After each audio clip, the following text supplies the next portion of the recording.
गळफास घेतलेल्या अवस्थेमध्ये आढळले नवरा बायको।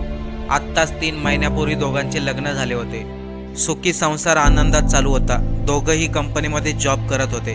परंतु नेमकं असं काय घडलं, ही घटना कुठे घडली, चला ते पाहूया। त्या अगोदर चॅनलवरती नवीन असाल तर सबस्क्राईब आणि फॉलो नक्की करा। वैभव आमले आणि स्नेहा आमले असे या नवरा बायकोचे नावे।